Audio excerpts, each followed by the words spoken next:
Podcast. The number one show to bring you all things Club America in English. From tactical analysis Pelota para la banda izquierda. to player updates. We've got you covered on all the latest news on Las Águilas. Now, let's start the show. This is the Eagle Eye Podcast.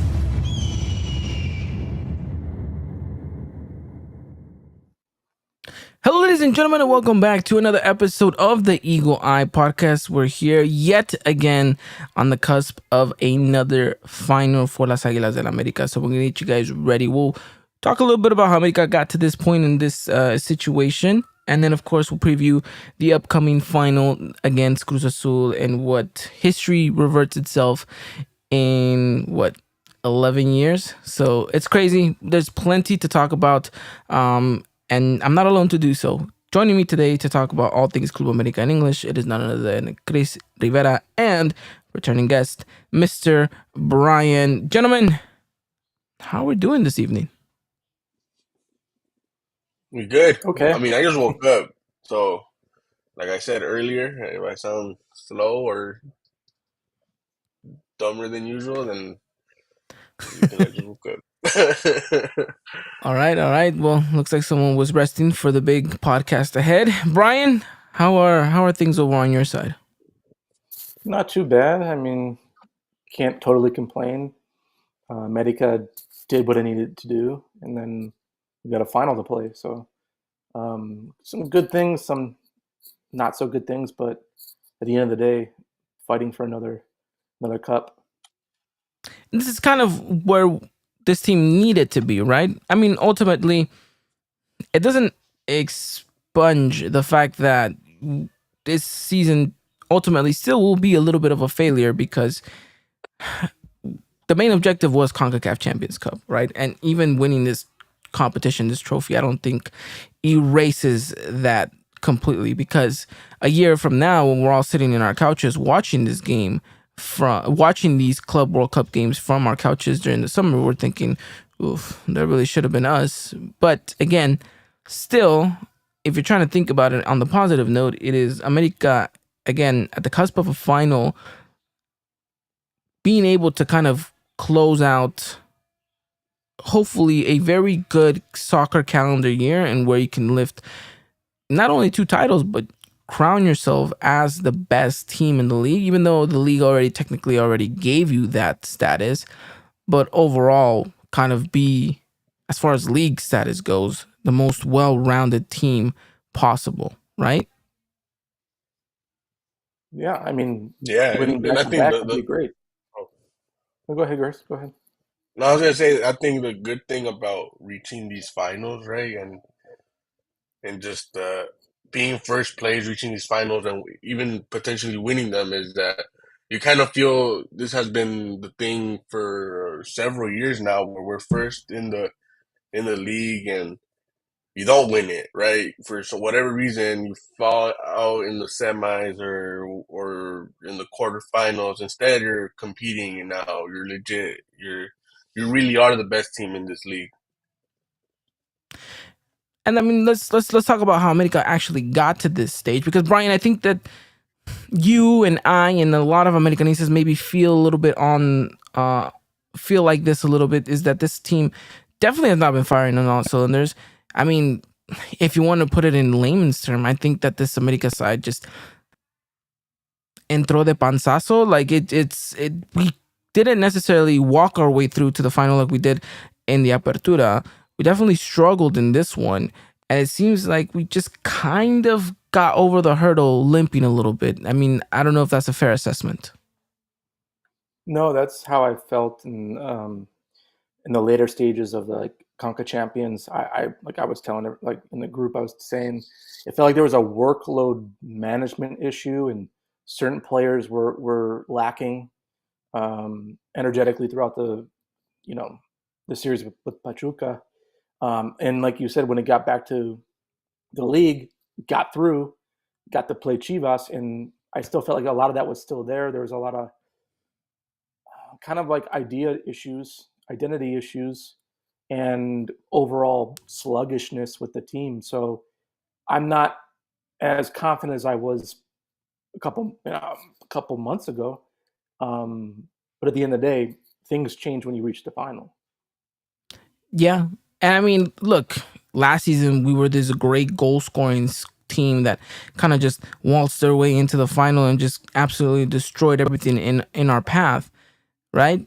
And in this instance, it's a little bit different, right? We've only scored 3 goals, excuse me, in this Ligia, which is pretty substantially lower than what any of us were expecting. I think what you were talking about, Brian, and the fact that there was like kind of this laziness approach for America I would definitely argue that we saw that in this semifinal against Chivas, right? In the first leg, it looked very sluggish. Second leg, it looks like America kind of wasn't really trying to risk anything because they thought a 0-0 situation here still puts me into the final. And playing conservatively just doesn't feel like Andre Jardinez America side, to be honest. And I can get why it drains you a little bit and gives you a little bit less ambition of this America side being able to pull off the bicampeonato. Is because we've looked a shadow of ourselves from what we saw even a month ago, which is the crazy thing. Chris, is this dip in form something that we should all be kind of looking and worrying and kind of biting our nails at, that we're probably not coming into this game as favorites? No, because I kind of view it differently. I mean, I agree. It's not necessarily us, right? It's like we are lacking that identity, but I do think it's more of an attacking thing. I think when you look at it from other positions, we're not necessarily playing that bad. It's just that once we get to the attackers, it's like, I believe it was the first leg against Chivas. Quinones and Henry were like confused, like, "Oh, is that ball for me? Like, I'm behind you. That should go to me," and stuff like that. Like, I think that's where it's kind of confusing, right? Where you're kind of like, man, you guys been playing. You guys have shown the potential last year and parts of this season. There's no reason for you guys to be confused.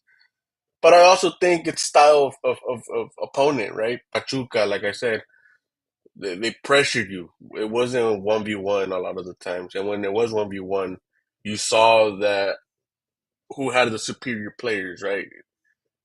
Chivas, very similar first leg. Second leg, I think we need to highlight the fact that they needed to come to us. I know what you're saying. Conservative. We should still look at this as a clásico. You heard the commentators. You watch it through Univision, right? Carlos Reynoso was saying Chivas is treating this as a clásico. America's treating this as another game. I didn't necessarily agree, but I understood what he was trying to say, meaning America's letting them do what they need to do even though they're not doing it, right? Second leg, you see a whole different team. I think Chivas just, like I said, when they played that, they also played a very similar double team thing that Pachuca did, not to the extreme that Pachuca did. But I think the ugly moments for us was simply when they did that. Once they didn't do that, America looked different. So, like I said, it's a different opponent.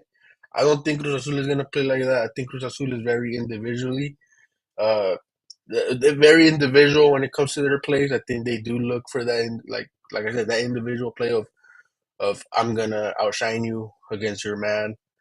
So I wouldn't worry too much, but I do understand where you're coming from. Where it's like, hey, like this isn't who you guys are. Like you guys scored how many last season in Liga? Like Henry, you look kind of ghost. Quinones, you look kind of ghost. Valdez, you don't even look like yourself. Like I understand where you guys are coming from. But like I said, it's style of team. I don't think Cruz Azul brings to the table what Pachuca and Chivas did. And I'm not saying that as in like they're a bad team. I'm saying that as in they're not gonna pressure us. They're not gonna play the numbers game. They're gonna play their game, and I think that might be a plus for us because that kind of opens up the field for our individual play. And I was thinking about exactly how we're gonna kind of tactically line ourselves up against Cruz Azul, and we will get into that discussion a little bit further on to the podcast. But Brian, I think there was glimmers of what this America side could be throughout the league, yeah? And I think the best America side we saw was probably the second leg against Pachuca in the first 35 minutes before we concede that goal against Idrisi. But again, you can't really aspire to much if your best minutes were only about 35 minutes in a series in where you've played over what 360 minutes in total. So Yeah, it's yeah. I mean, I agree. I mean, there was a lot of better looks until that goal was scored. Again, Pachuca was still great in that game. Um, they're a very difficult team to play, and that's evident as to why they're playing in the Conca Champions final. But yeah, for me though, it's I want, like, I know, understand, like, you can advance with a certain result, but the one thing that just frustrates me is that we are relying on that instead of just putting teams away. I don't want to hear about, oh, America, the ref gave them 6 minutes even though they scored in the 93rd, so that's irrelevant. But I don't even want to get to there. I want it to be 3-1 when that 90th minute shows up. I understand, like I said, going back to, it's a long season. There was a lot of games. There's 3 games in 9 days and stuff like that. But going into a final, I was looking for more of that rhythm. If you're going to shift focus then right to the league, then I wanted to see a little more firepower out of them. I'm not saying that can't happen, and I actually do like this matchup better than Rayados, because I just feel like another final against Monterrey would just be mind games. yeah. Um, Cruz Azul, I mean, there's been some good luck with America, and not good luck, but good results. So I like the matchup better, like Chris was pointing out to. But again, there was just sluggish play leading up to this that still lingers in my head. Yeah, I agree with you. I think there's a couple players that have been lacking for almost a month now, and their productivity on the pitch has just not been at all what needs to be. And I'm looking specifically at a player like Diego Valdez, who we said had to have the most influential playoffs in order for this America side to look good. Because it's as clear as daylight. When Diego Valdez is on, when he is playing, and when he's at his utmost best, this America side looks unstoppable. Like, passes are going to be made, channels are opening up, runs are being made. Like, it just feels like when Diego Valdez carries the team forward, things tend to happen for America. But Valdez has lacked just any presence at all. Um, I think his first touch has let him down sometimes. I think he's been indecisive. I think sometimes he thinks that he needs to shoot when he can easily pass. And it's just a lot of frustration in that department, because he kind of does hold the keys to the car, if that makes any sense, because it feels like we're on neutral and we're just kind of coasting by until we kind of hit an uphill, or just somehow find a little stop on the road. And I don't know, I hope that when we come into this game, that it is a much different America side that we get. You guys mentioned about the line, about the fact that we're going up against Cruz Azul, and how they're most likely looking at this one as they're going to come in, they're going to play their game, and they're going to do what they know how to do best. And they're not going to try to copy a Pachuca play style or a Chivas play style and try to kind of disrupt America that way. They're probably thinking, toe to toe, we can definitely go against these guys and we're much better than these guys. So we're going to play our game, meaning that we get to breathe a little bit and that we can go back to our basics and hopefully try to influence the game the way that we know how to. And I mean, we saw kind of how both of these teams pit against each other in the league. America did end up walking away with the victory, but it wasn't by the biggest margins. It was a 1-0 victory It should in have a been, game though. where it should have been I if don't we know. knew how to stay on sides. I was about to highlight that. I'm glad you brought it up. 8 outside, and remember, we weren't in our best form during that game either. I felt like they were probably favorites in that game, and that's probably one of those games where we should have scored 7. Like, not even kidding. Like, it was really. it's really crazy looking back because I didn't remember about this game. I was like, we won like 4-0, didn't we? And then I looked up like 1-0. Like I don't remember 1-0. And then I just remember like it was a bunch of offsides and like they scored goals, but they were all offsides. And like that's what Yeah. I'm saying. Like style wise, Cruz Azul might be a little bit confusing, but I do think we might have not an advantage, but like I said, style wise, they're not going to be like Pachuca. They're not going to be like Chivas. They're not going to be physical. If it does get physical, it's going to be 1v1. It's going to be them doing their thing, us doing our thing. And like I said, I like the matchup. I like it a lot because that's when you start looking at individual players, like who's better than who, and you look at their bench and they're not necessarily stacked either. They're very similar to Pachuca. They they have a lot of youngsters in that bench, but they use them differently. While Pachuca might not necessarily let them play, Cruz Azul will, and I don't think they have the highest ceiling right now. Yeah. I I agree that, there's some optimism coming into this one that things can look a little bit different. I mean, you saw what this meant for America, not just for America fans, but for the players, for the coaching staff. When the final whistle blows against Chivas, you see the excitement, you see kind of the bench kind of erupting and celebrating, know that they're going into another final. I would have to imagine that this is a bit of a catalyst, Brian, that we could potentially see that America side again. Just for 180 more minutes, you just have to push yourself and kind of go the long distance, and then afterwards you can finally rest and you can finally relax, knowing that you did everything that you could have potentially done throughout this league campaign, and you got to the final and you played your best. I mean, that has to be something, right? Yeah, of course. And going back to the length of the season, the amount of games, they can see the end is near in a good way. It's finally coming, to wrap up. You have a little bit of a rest. Here comes the next game.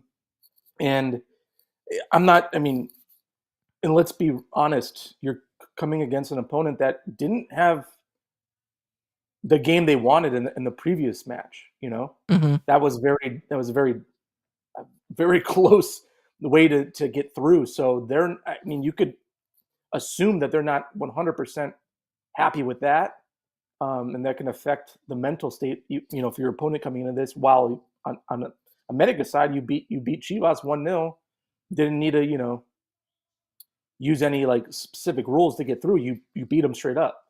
So I think that is also an advantage on America's side. So there are positives heading into this, and as we're stating, it's like you're so close to the end, and that rest is on its way.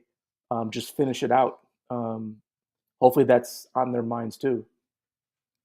I would imagine that it is. And I would imagine that it's something that kind of will motivate them. I don't know. I saw a little bit of a spark in Diego Valdez when the camera was panning towards him when the final whistle was gonna go, and after it goes and he celebrates and everything.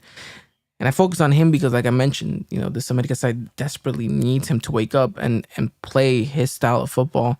And so I would imagine that this breath of fresh air, knowing that they're going into yet another final, just everything, all the narratives, Chris, coming into this one, right? The final game at the Azteca for the next 2 years, right? No more America in the Estadio Azteca. This will be kind of the closing ceremony, right? To end up with a high in that one and close it out.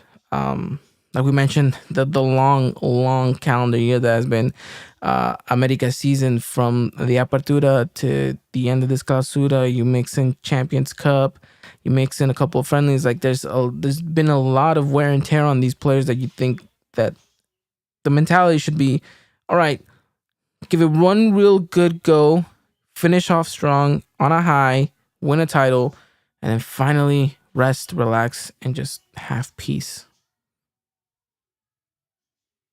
Yeah, like you said, it's been a long season, man, and sometimes we came on here kind of tired, kind of wanting to get over with. It's not like Yeah. we're not passionate about it. It's just emotions are high, low. You see them play, you question if there's effort. You see the controversy with the whole trisecto thing. You see a bunch of stuff, and it's kind of like we just want to get it over with. But we obviously want to get it over with being champions. It's not necessarily we're saying, "Oh, we want to just hurry up and get into transfer talk." No, we want to win, right? And Yeah. I think the players do too. I think looking back, a lot of the stuff that was talked about, even us about the whole uh the locker room, there's a crack and all that. Like I don't maybe that's just us over highlighting, and what I mean by us is I mean it's us as a fan base, us as a media. You know, the media even started saying like, "Oh, there's groups," and it started naming players, and this side is this. Like, I think sometimes people just love the drama and don't realize that, hey, there's arguments in family too. Sometimes it gets very heated, and they get over it, right? Yeah. So, you know, I think that this team is united. I think they've gone through way too much to not be united. I think they're gonna show. I really do believe that. Like I'm not trying to just be repeating the same thing, but this matchup just feels like this is gonna be an America side that we're gonna be just proud of. Yes, there's gonna be frustrating moments because it's a final, right?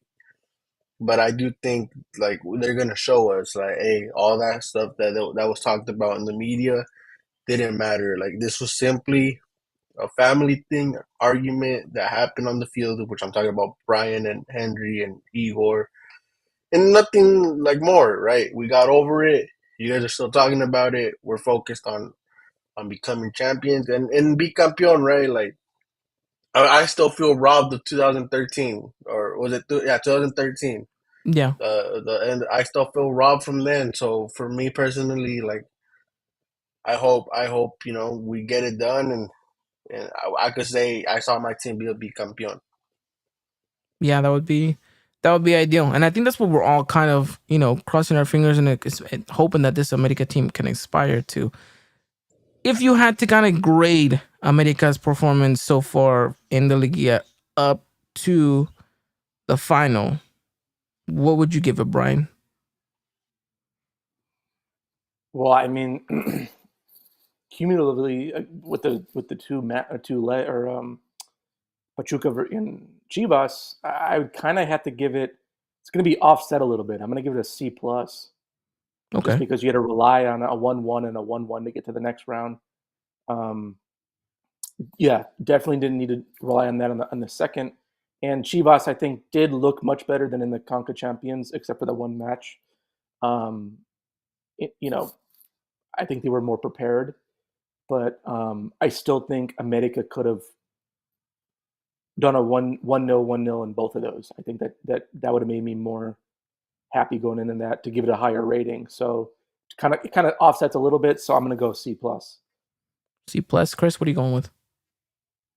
Yeah, actually had C plus as well. Very similar, but I also think uh you don't play those classical games as a classical, right? I think the Pachuca game you you have to just lower it down because of the error. I think you could have just won that game, right? I think like you said, when Igor makes that mistake, we're playing like really really flawless football, and not, like I said, it's because they had to go and look for the result.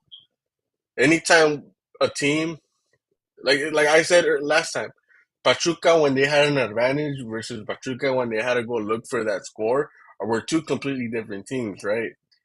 And I think when you give up that goal, it was just like now you're seeing the struggles all over again, and so that's why it's a C plus. There's a lot of stuff that I liked, like the second leg against Chivas in the second half. I think you know that's what you wanted to see from the beginning.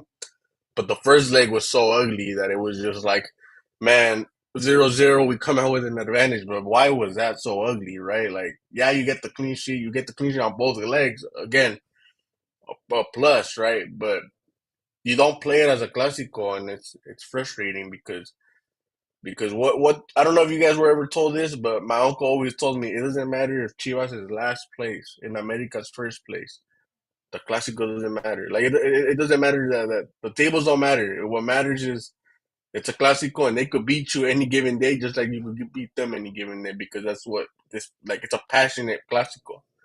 So for me, C plus. Like I said, I maybe just a C, but I think plus because I did see a lot of things. Right, the clean sheets against Chivas is a plus, and the fact that you're able to push through against Pachuca when realistically, like a team like that really knew how to defend themselves throughout the whole tournament, really the whole season. I think you just have to, you have to look at some positives at least, because we could be a little bit negative like we usually are, but I think we have to just, highlight that. All right, C plus on both ends. I'm going C. Kind of just echoing everything that you guys already mentioned. I just feel like it was very much a performance of like, I'm gonna do the bare minimum and that should be fine kind of situation. Like, I'm not gonna go above and beyond to kind of excel and achieve. Um the best way I can describe it, it feels kind of like a sophomore slump type of thing. You just, you're just like, whatever. You're just kind of coasting by. That doesn't mean that's the America side that we're gonna get tomorrow and on Sunday. But it did feel like, we were running a little bit on fumes. Some of these players were kind of like, why am I gonna go the extra mile? Let's just play smarter, not harder. Yeah, it's kind of echoing everything that you guys already mentioned. So I'm going with a C. You guys were all a little bit more gracious with that plus, but I'll be a little bit more level grounded there and say a C. But Dylan would always say C's earns degrees, and we earned the right to a final. So hopefully it gives us the opportunity to get to a big campeonato like we mentioned. So we've already mingled about this game. Let's dive right into the deep nitty gritty of it. So this America side is most likely going to come out and I would imagine kind of rinse and repeat what we've seen in these past two Liguilla matches in the quarters and in the semis.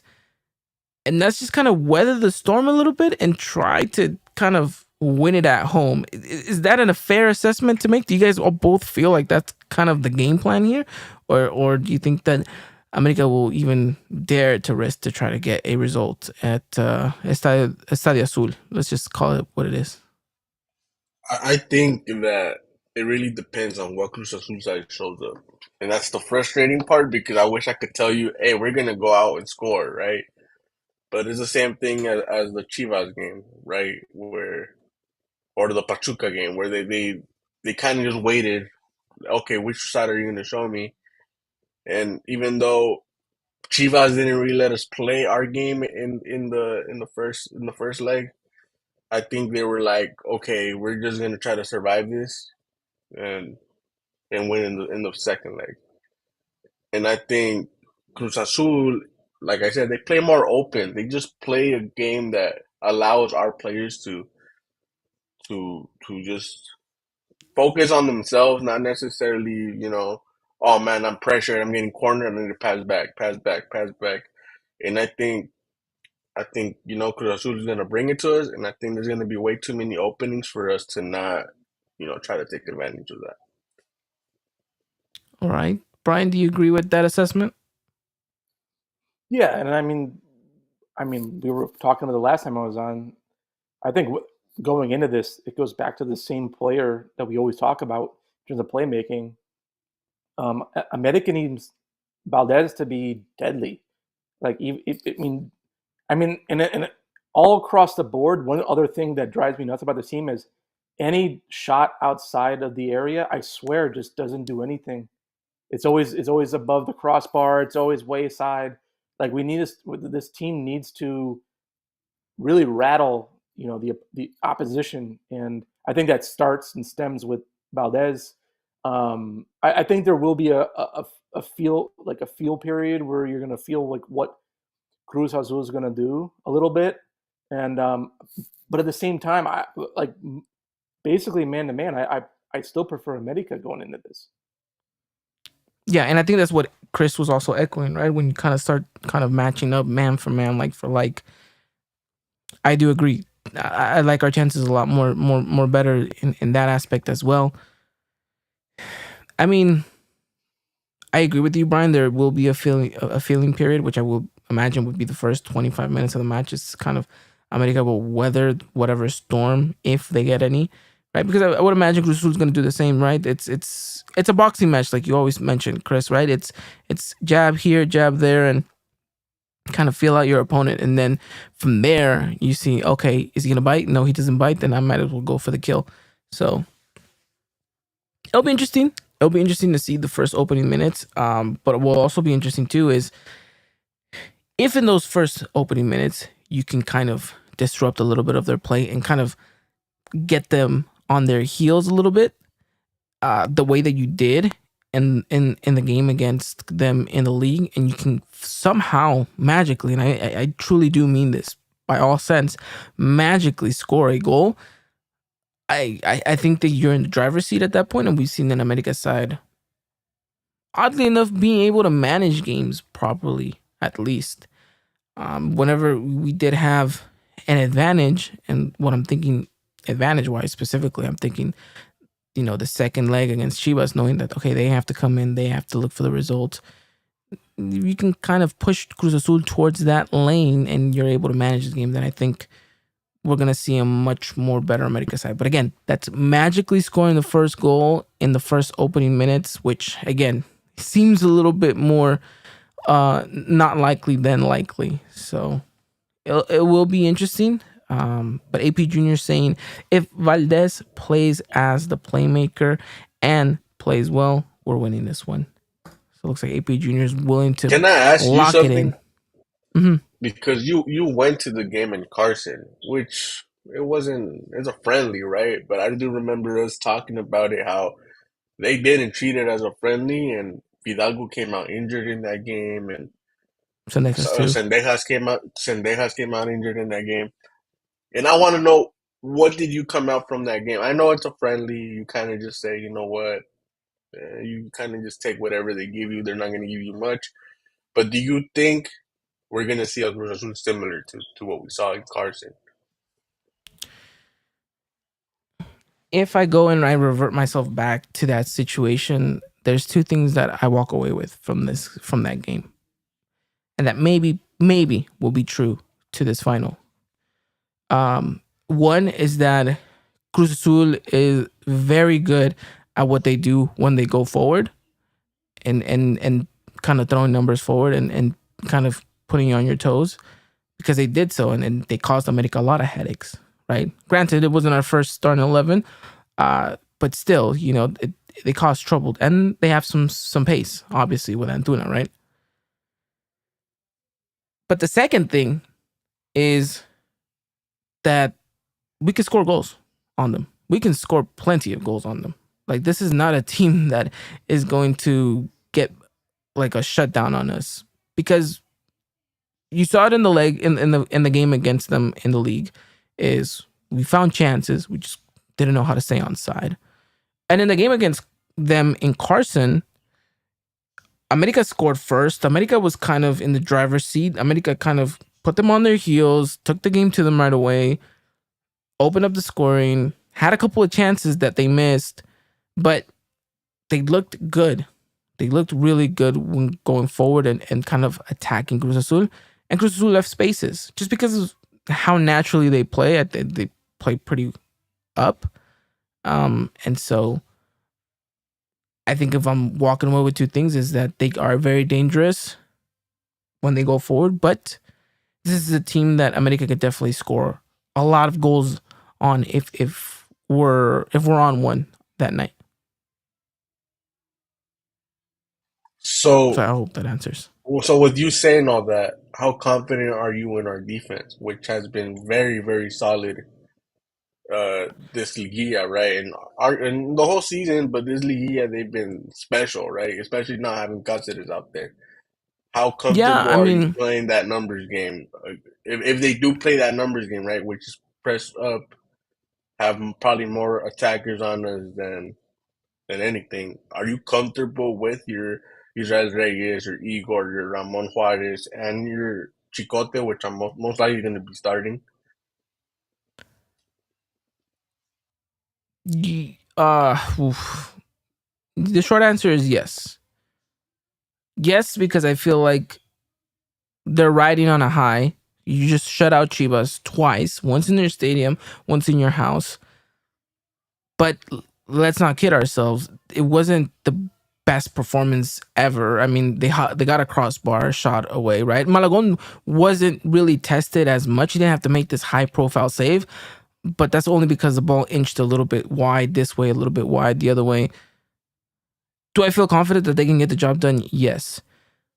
Would I feel even more confident if we had a fully healthy Sebastian Cáceres playing? Absolutely. I feel like this would definitely be in the bag. But I do think that this defense is still prone to making a little bit of hiccups here and there. Not to say that they can't clean it up in the moment, but this is a Cruz Azul side that I think will punish you if you give them anything to work off of. So kind of like 70-30. So yeah, I guess in a favorable way. But there's that little bit of doubt in my head. But it's not to say that our defense is bad. I mean, Igor has stepped it up significantly. Ramon Juarez has been spectacular when called upon. It's just something I feel like there still has to be that chemistry that isn't quite necessarily there yet. But Ramon Juarez is a very, very good, capable defender.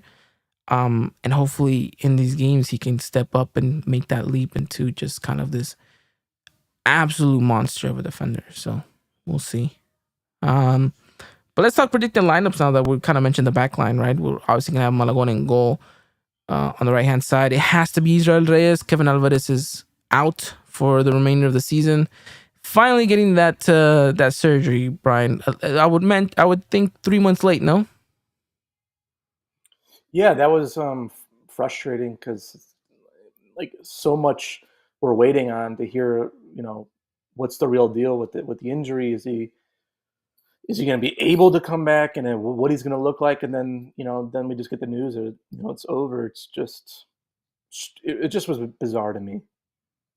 Yeah, I don't think that was handled in the best way possible. But I mean, because of that, Israel Reyes, of course, continues in that right back spot. We mentioned, right, the center back partnership of Igor and Ramon Juarez. Cristian Calderon, of course, the left back. In the midfield, you have Alvaro Fidalgo and Jonathan Dos Santos. That's not going to change with the center attacking mid being Diego Valdez. We talked about how he needs to be super influential. On the right-hand side, Alejandro Sendejas, nothing moves there. On the left-hand side, of course, I think it has to be Julian Quiñones. Hasn't had his best Liguilla with us, even though he did score that game-winning goal against, it wasn't even a winning goal, it was a tying goal, but still, the goal to put us into the next round against Pachuca. And then, of course, up top, Henry Martin, who I think is still a little bit in debt with himself and with the fans as well, because I don't think it's been his best Liguilla either. But again, it's not. Well, he did have a couple of services to him against Pachuca. Just the goalkeeper did a really good job at saving them. So that's the starting 11. Do you guys move anything from there? Would you even dare try to be adventurous and even try to shift anything around there? That's the Nope, lineup I would because put out. because the games that we did do that, we weren't ourselves, right? When you put No. out Javairo and Sendejas, it's just like I understood what you were trying to do, but let's be honest, it's very like Sendejas. You have to put him on the right. You just have to at this point. And Javairo is not that he played bad, but it was very confusing to me. You put him out there and you don't play him. You don't play the ball on his side at all. So I think you have to have Quinones out there. You have to have Sendejas on the right, and I think that increases your. I think you lack a little bit playmaking because that is what Javairo was bringing to the table when he was out there. But you do bring in another goal scorer, which is something we've been lacking, right? And I think Quinones and Henry, if they're in the area and it falls to one of them, it's most likely going to be a goal. So you have to just play with your starting 11 that has always been key, right? And Israel Reyes, for all the criticism he's gotten for playing as a right back, I think some people might even argue he might be one of the best Mexican right backs right now, and that's That's a saying a bit of a lot. stretch.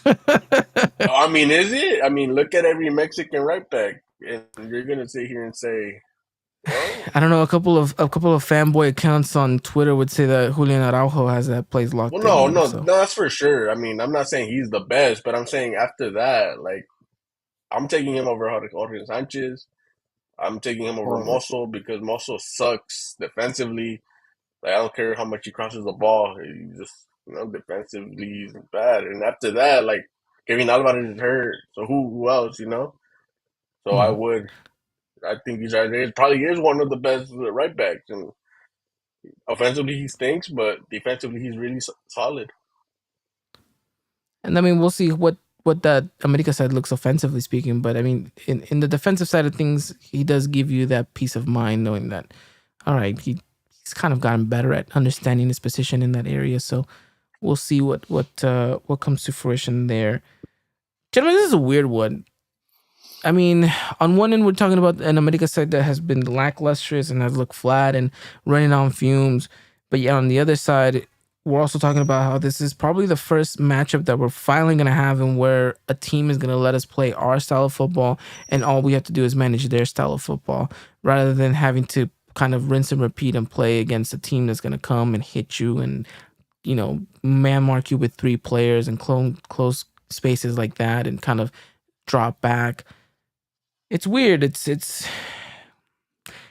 hard to kind of put myself in a situation where I think, okay, this is, you know, a really, really good outcome that America has and trying to balance the negatives and the positives. Where do we land on more on the side of, yeah, I'm excited. I'm ready. Let's play this final. Or are you leaning more towards I don't know, man. It's been a long season. Kind of don't know where we're going with this. I just kind of wanted it all to be done and dusted with, and then we'll see what happens come summer. I mean, I think everybody's ready to just get this rolling. You know what I mean? You finally made it to one of your goals. So that you made it to the final, you get to play an opponent that matches up pretty well with you. I think again, I'm not happy with how everything played out.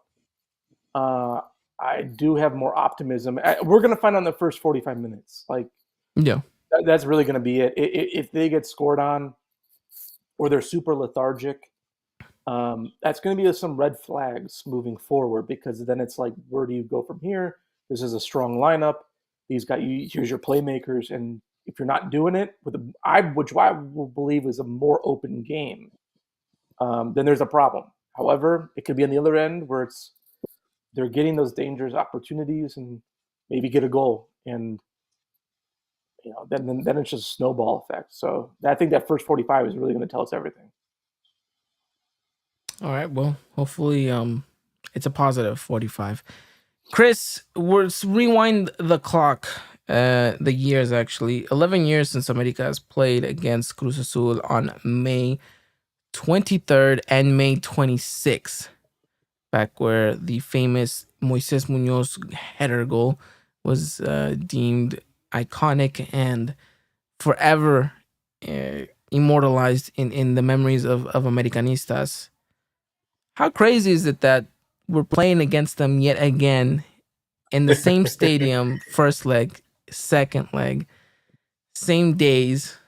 I don't know if the same times. I didn't go back and do that much extensive research, but still, it's got to be crazy, right?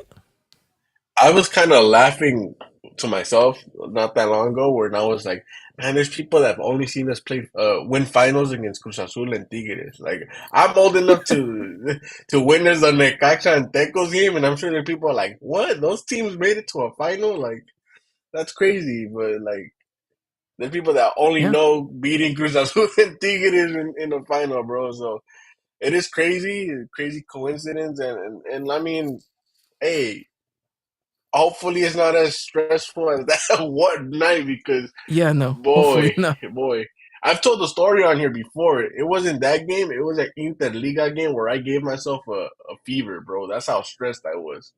I don't know if you guys remember that Interliga final where, and it's cool looking back because the winner of that tournament gets a Copa Libertadores spot. So like it's cool looking back, but I got stressed over a game like that. Just imagine like a final like this against the Cruz Azul, and you know, Yeah, no, I'm ready. I'm ready, man. Like that's like I know it doesn't necessarily sound like oh we're stoked and all that. No, we are. I am. I'm very nervous. I'm very hyped. I came on here and said, "Hey, Cruz Azul isn't the rival that we once." I've questioned that rivalry before. I've been loud yeah, about yeah, it. yeah. So, like for me, like does history repeat itself where we're always beating them, or do they finally get one on us? Like for us, there's a lot on the line if we're being honest with each other.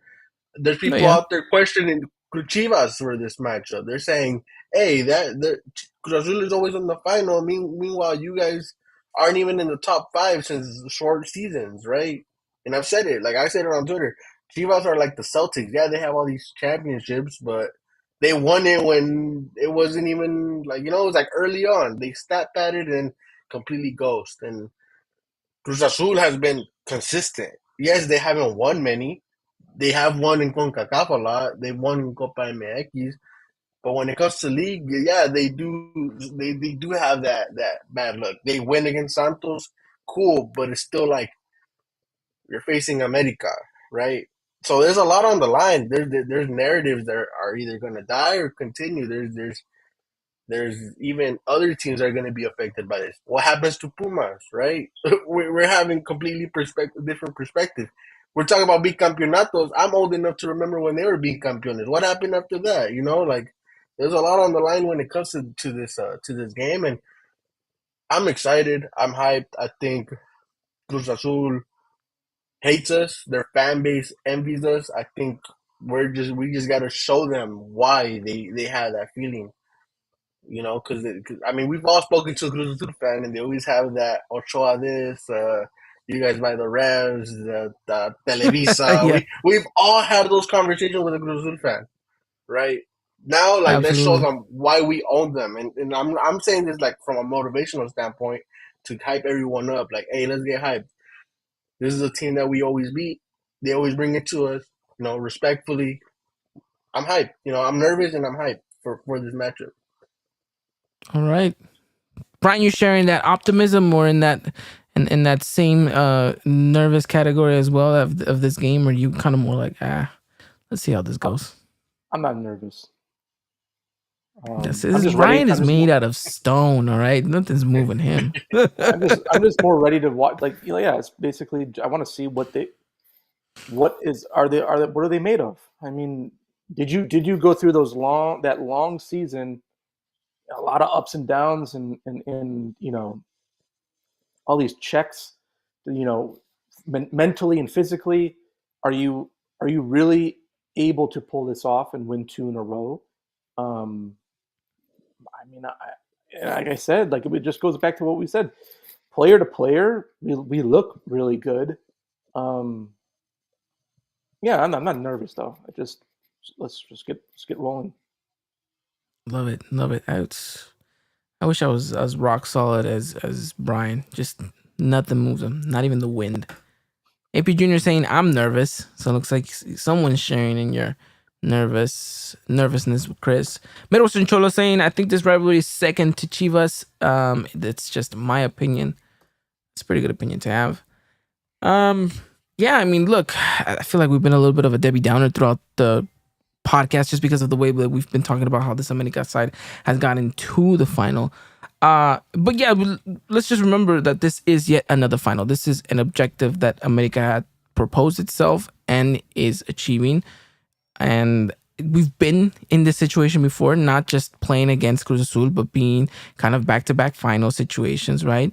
And so I think that there is a lot of, like you mentioned, Chris, narratives that are being talked about. There is a lot of, things that are riding on this, that are hinging on this. A lot of players most likely saying their goodbyes at the end of these 180 minutes. The fact that you're closing the Azteca down for 2 years. The fact that there's just so much things revolving around the institution and the club. I mean, there's an endless amount of hours of discussion here that we can dive into. But at the end of the day, it is another final. It is an opportunity to engrave yourself into the history books and to kind of go back to back to back to back, and just kind of highlight someone. I mean, look, Julian Quinones, right? Went back to back with Atlas. Now can have the opportunity to go back to back with America. I mean, kind of everything that's kind of surrounding that situation. It's nuts. It's crazy, and I do want people to be excited, and I do want there to be this hype. And it hasn't necessarily hit me just yet, but I know tomorrow after, as soon as I get home and I turn on that TV, it's like instant. Just like a switch goes on, and you're like, okay, it's game time. You focus, and you're worrying, and you're thinking, and you're watching, and you're in frustration. You're throwing the remote to the TV, and you're saying, why can't you give a good pass? But it's just the emotions and everything that rides with it. So I am looking forward to this. I am really, really excited, and yeah, hopefully America can kind of give us that glory yet one more time, and then finally we all take that deep breath, and we can all just kind of unwind and relax, because I think we all need it, the fans and the players. So AP Junior saying Brian never change. I don't think he ever will. AP Junior saying questions. So where are going to play? I'm assuming he's saying, so where are we going to play? Oh, when the Estadio Azteca closes. Officially, it's going to be the Estadio Azul, Estadio Ciudad de los Deportes. They came out already and said that the majority of the games are going to be there. That's still ongoing conversations, and whenever we do have kind of concrete information, we'll let you guys know. But that will be for next season. Right now, don't even worry about what we're going to play. Let's all focus and dedicate our kind of attention to the final. With that said, gentlemen, I want your predictions for the first leg against Cruz Azul tomorrow night, 7 p.m. Pacific, 9 Central, 10 Eastern, 2DN. What is your guys' prediction? Chris, I'm throwing it to you first. 1-1. 1-1. I can definitely see that. Brian. I'll be a little more optimistic. I'll say 1-0 America. Oh my God, I would love that. I would absolutely love that. I don't think we're gonna get that though. I'm going with a 0-0, just because of the way that this America side has been going and everything to play for at the Estadio Azteca, making me even more nervous and making my stomach turn. I'm not gonna be able to eat on Sunday. I'll tell you guys that much. Who has to be the standout player that is not named Diego Valdez, because I feel like we mentioned him so much, but who has to be the standout player for America?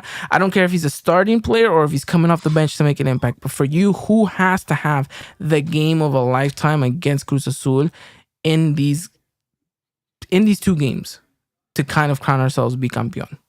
Chris. I'll give you 2 names because I was thinking of one, but I think he's too dependent on Diego Valdez, which a lot of our attackers are, if we're being honest with each other. But I'll give you Fidalgo and I'll give you Sendejas, and here's the reason why. They're the ones that are going to have the ball on their feet majority of the time we have the possession, because you've seen it throughout the season. They play to Sendejas' side all the time. He rotates to the middle almost all the time. He's drops down to defend.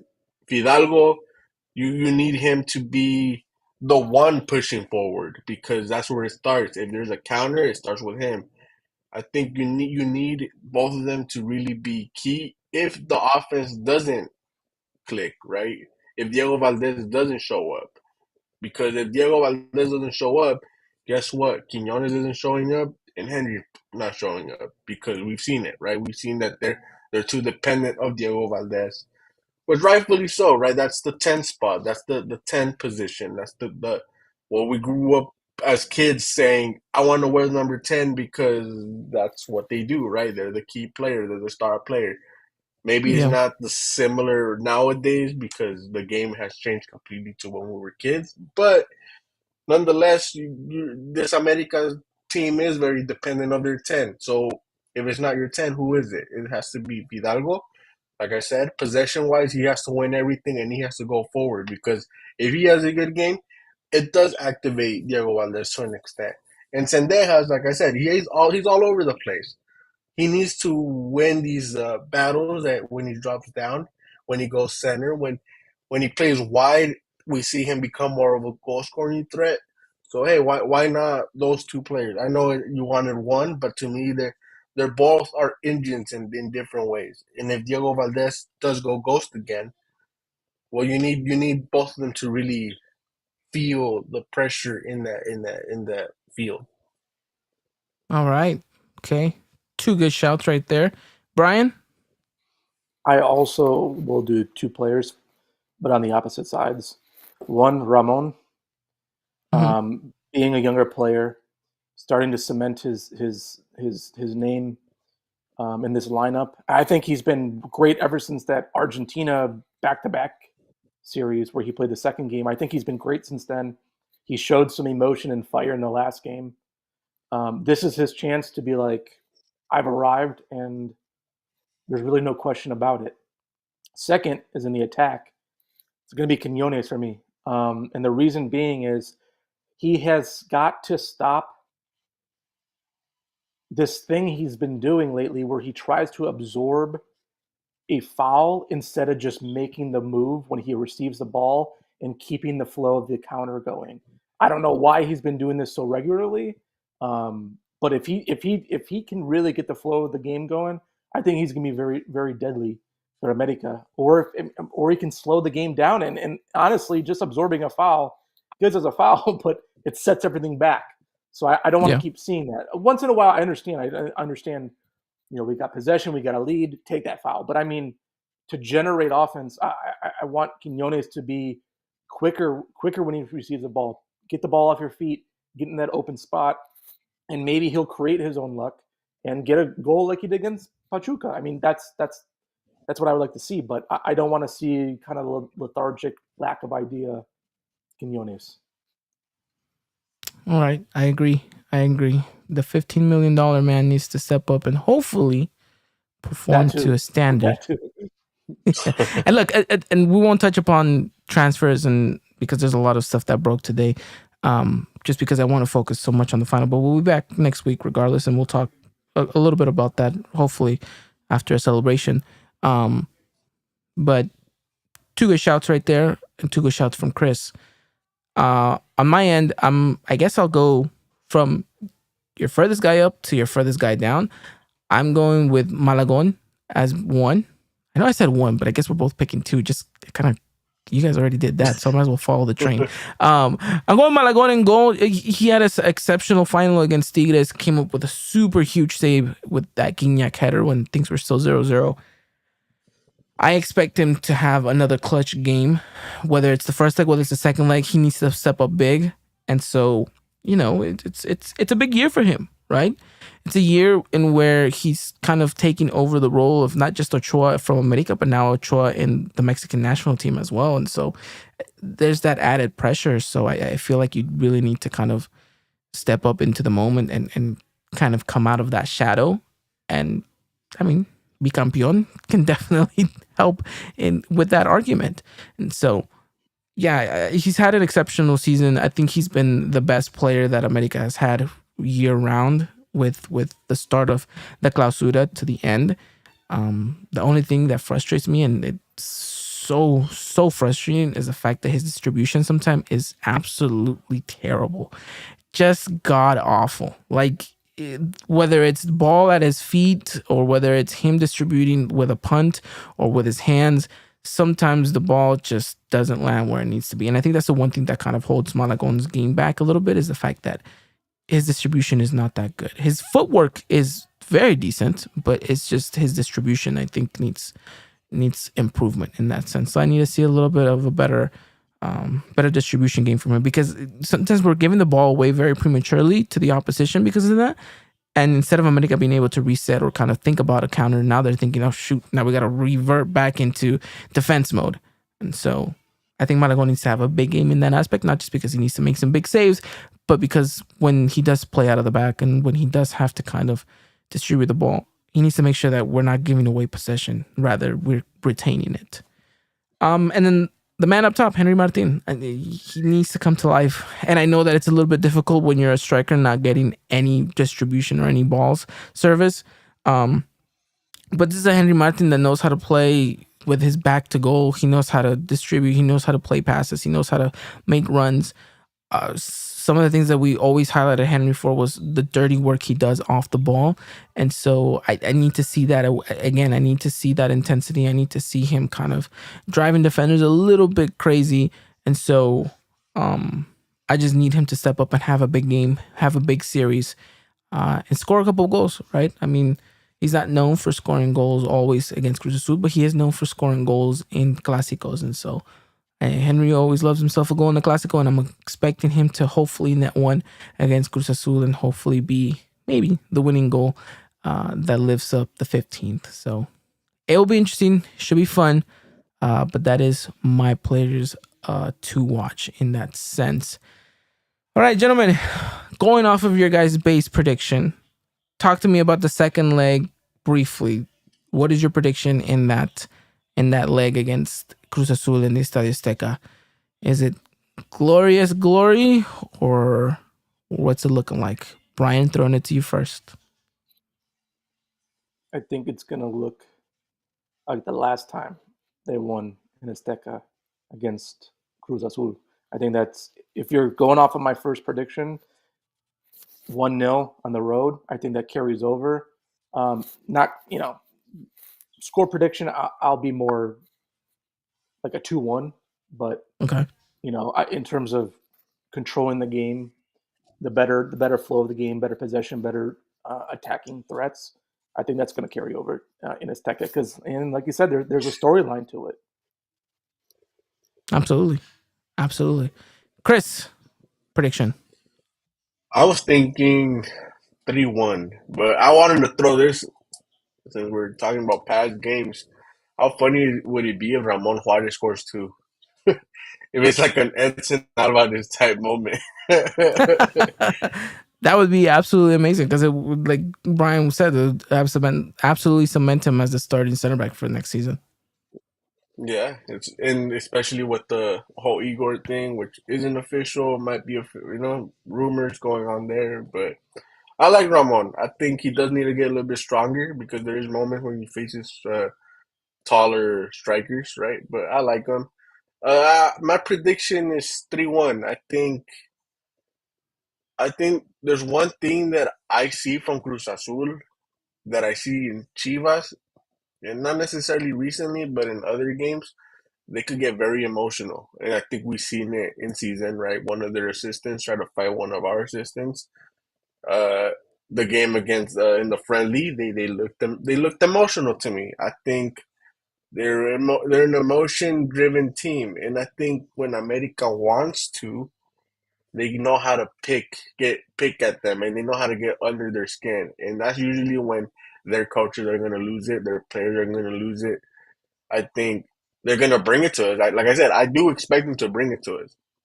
I think once they lose their head, and I'm not saying, oh, I'm depending on a red card, right?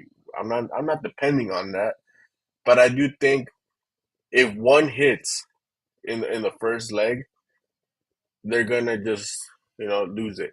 That's how I see it. I think they're gonna just forget that they need to try to win this game, and they're gonna just allow us to continue to score. So I got a 3-1 in the final. All right, 3-1. I would absolutely love that scoreline prediction. I would love to sit here and say 3-0, but that's not gonna be me today. It's gonna be a 2-1 on my department. However that goes and however that may look. But I do hope and I do think that America is capable of winning and lifting the 15th, the bicampeonato, everything that rides along with it, right? The glory and everything. So, yeah, I think America is capable of doing this. I think that America can go out there and America can win, and hopefully it's with Chris's prediction, whether it's mine or Brian's prediction of a 2-1. Regardless, a scoreline in where America wins is all that matters. Chris Ramirez is saying 1-1 in the first leg, 2-1 in the second. We'll see exactly how that does come to fruition. AP Jr. said 0-0 in the first leg. Would be interesting to see what he says about in the second leg. But yeah, gentlemen, a lot to play for here. Like we mentioned, a lot of narratives, and now it's just game time. we're less than 24 hours away from seeing the kickoff at the Estadio Ciudad de los Deportes. And then, of course, Sunday will be the big one, 6 p.m. Pacific, 8 Central, 9 Eastern, will determine the fate and the glory of Las Águilas del América to close out the calendar year. So the soccer calendar year, excuse me. So yeah, let's see what happens. Let's hope for a good game. Let's hope for an exciting and thrilling final. But most importantly, let's hope and pray that América walks away with that title. With that said, is there anything else you guys want to add on before we wrap it up here? I'm all set. No, I think we're going to cover just this. We're set. I'm excited, nervous. I'm both, right? Because I think, like I said, there's a lot of narratives on the line, and it's a bicampeonato. I really felt robbed. Years later, in the moment, I didn't feel that robbed, but years later, I did feel robbed when the 2013 final against León. And I think this America team, even though they are playing to an extent tired, they're not necessarily, how do I say it? It's not killing a momentum, right? That team got, their momentum got killed. And they didn't travel all the way, to New Zealand, or what was it? Yeah, New Zealand. It's to me, there's really no excuse, right? There's no excuses for us not to win this game. I think with best matchup, I think it's timing. I think there's a lot of highlighting of how bad we've been playing. But hey, not that long ago, I saw a Tigres team that looked super old beat Chivas. They came back from a 2-0 score, and they end up becoming champions. So for me, if we play ugly, we play frustrating, honestly, the result is the most important, because years later, I'm not going to sit here and be like, man, we won the most boring final. I'm not going to complain. Hey, bro, we won the 15, we campeón, we're cool, I'm chilling, So all I care about is the win, and like I said, if they play sloppy or they play perfect or they play half and half, the most important thing right here is becoming champion. And after the game, if we raise the title, everything I complained throughout the game is irrelevant, And if we play perfect and we lose, then I'm gonna sit here and be like, "What the hell happened?" So, yeah, like I said, I saw Tigres win an ugly final. I'm okay with us, I'm not okay, but I'll accept it. I'll be like, okay, sure, whatever. Yeah, kind of like AB Jr. saying, a win is a win. And hopefully that win lifts us to 15th. All right, gentlemen, that wraps it up for us. And another final to cover on the podcast. So we're very grateful that you guys have tuned in and given us the opportunity to talk to you guys a little bit about this one. And hopefully next week we come back and talk. And we all are celebrating yet another glorious final victory. And hopefully it is exactly what we all picture at the end of the day. So, like AP Jr. says, vamos América a chingarle y por la 15. With that said, you guys have a wonderful night. Take care. Thank you to you guys, gentlemen, Brian, Chris, to the chat, AP Jr., Jershawn, Chris, Midwestern Cholo, everyone. Thank you guys so much, Luis. Really, a great overall year. Guys, we're almost done. Just gotta one more weekend, and we can call it a season. So, thank you guys again. Like I said, you guys have a good night. Take care. And as always, arriba América. Good night. Ladies and gentlemen, this was another production of the Eagle Eye Podcast, the #1 source for all things Club America in English. Make sure to follow us on Twitter and Instagram at Eagle Eye Podcast and get all the latest news and coverage.